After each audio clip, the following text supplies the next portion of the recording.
4 people, including 2 herders and 2 farmers, were reportedly ambushed and killed in Uwok-Ishe community of Kakkek district of Bassa local government area of Plateau State. 2 persons who were critically injured during the incident were rushed to Jos University Teaching Hospital for medical attention. According to local sources, the ambush occurred while the victims were heading for their mining sites. The attack on the victims has caused confusion amongst the residents, given the long-standing tensions between Irigwe and Fulani in Miango district of Bassa. To discuss this, we're joined by Pioneer Commander of the Multinational Joint Task Force and consultant on national security, retired Brigadier General Jon Temlong. Thank you so much, sir, for joining us on the news. Thank you. Always my pleasure. You're welcome. Yes, sir. Now, these attacks and killings of farmers and people in Plateau, Borno, Benue, Zamfara, and other agrarian states are quite scary. How would you describe this pattern of violence?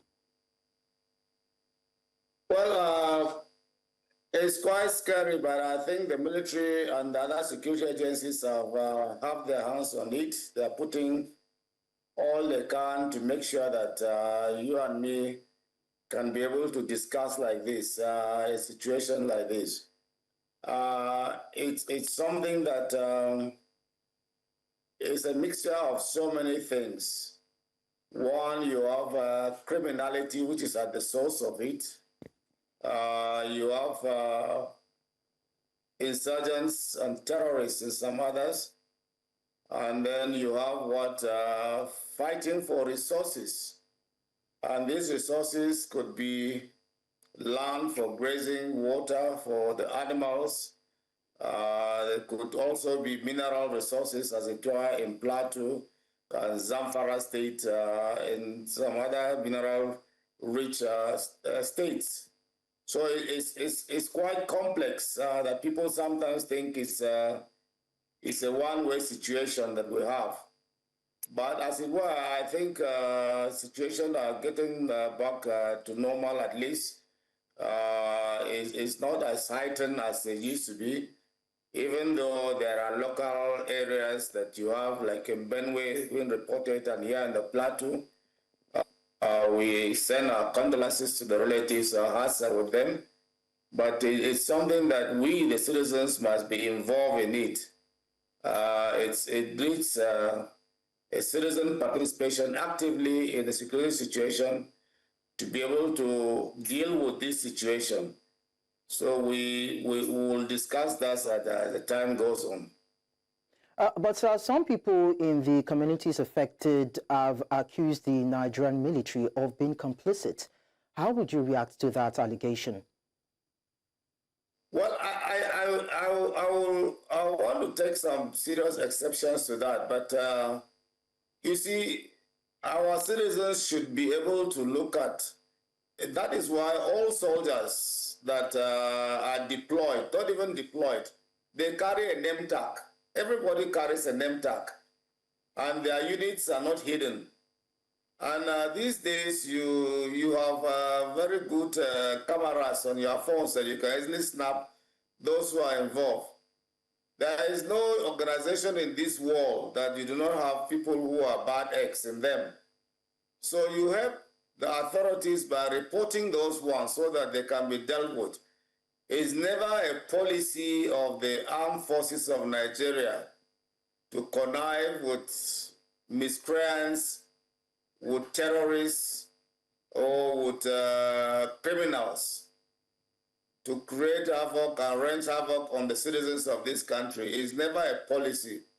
The defense policy of this country clearly states that once the armed forces is deployed, their first duty is to protect civilians. So if you have miscreants among them, bring them out. The military has a very good justice system that deals with them without any inhibition. In fact, in the military, they say justice suffers at the expense of discipline. It's now that a lot of this proliferation of NGOs that you have that will keep disturbing here and there human rights organizations who do not even care about the rights of those who are being killed. They only care about the rights of criminals, terrorists. So it's quite unfortunate. But the military has no policy. It's a zero tolerance for those sort of things.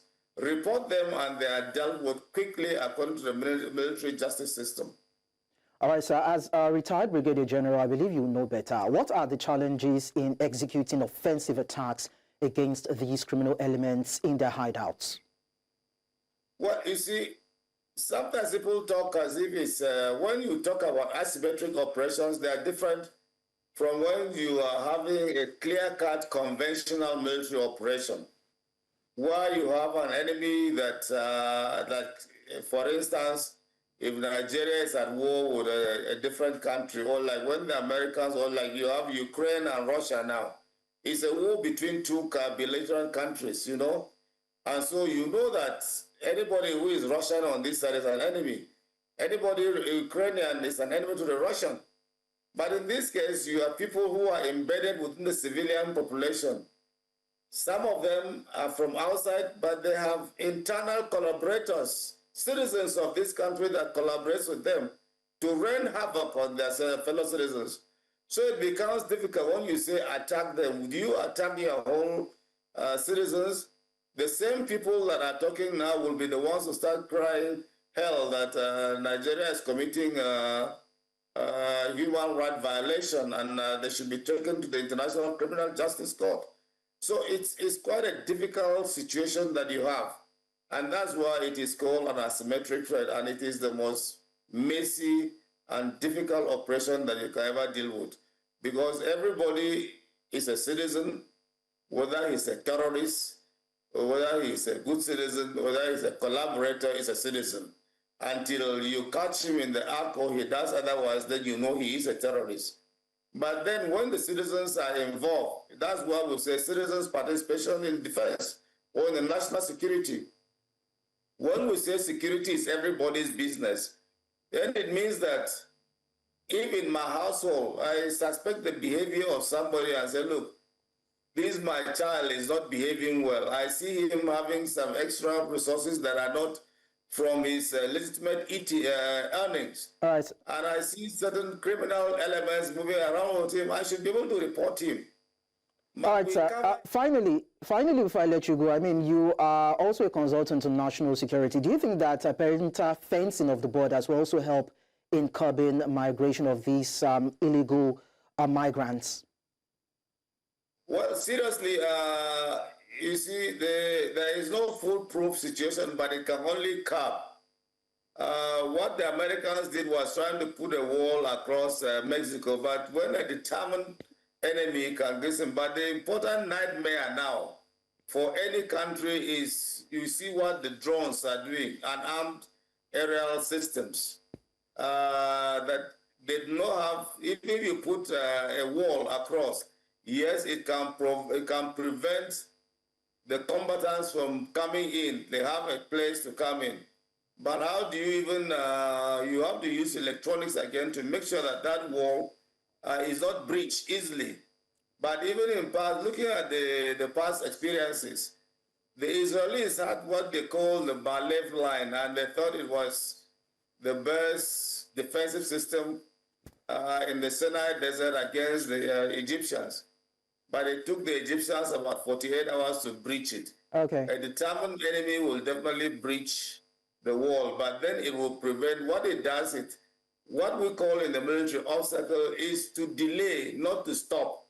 All right. So once it delays, it means you have time to react.